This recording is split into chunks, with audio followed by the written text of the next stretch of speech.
মধ্যপ্রাচ্যের অন্যতম আকর্ষণীয় গন্তব্য দুবাইয়ে বেড়াতে যাওয়া পর্যটকেরা এক অনাকাঙ্ক্ষিত পরিস্থিতির মুখে পড়েছেন।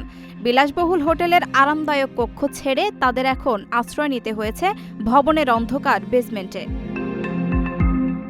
এপির সূত্রে পাওয়া একটি ভিডিওতে দেখা যায় হোটেলের বেসমেন্ট বা পার্কিংয়ের মতো বিশাল জায়গায় মেঝেতে ম্যাট্রেস বিছিয়ে অবস্থান করছেন অসংখ্য পর্যটক।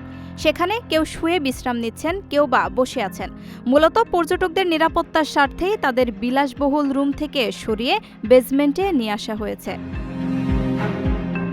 জরুরি এই পরিস্থিতিতে হোটেলগুলোর পক্ষ থেকেই পর্যটকদের জন্য বেসমেন্টে থাকা ও খাওয়ার অস্থায়ী ব্যবস্থা করা হয়েছে। জানা গেছে, টানা দীর্ঘ সময় ধরেই পর্যটকদের এই পরিস্থিতির মধ্য দিয়ে যেতে হচ্ছে। যদিও জাঁকজমকপূর্ণ দুবাইয়ের বেসমেন্টে রাত কাটানোর এই দৃশ্য শহরটির চিরচেনা রূপের সম্পূর্ণ বিপরীত। প্রবাসীদের জন্য নির্মাণ হচ্ছে দেশের প্রথম স্মার্ট সিটি, যেখানে থাকছে স্কুল, মসজিদ, হাসপাতাল, সুইমিং পুল, হেলিপ্যাড, পাঠাগার, জিম, সুপারমার্কেট, শিশু পার্ক সহ সকল নাগরিক সুবিধা। মাত্র ৩০ লাখ টাকা বিনিয়োগে মিলছে আকর্ষণীয় ফ্ল্যাট। প্লাটিনাম ইনভেস্টরদের জন্য ঢাকা বিমানবন্দরে ভিআইপি প্রোটোকল সুবিধা।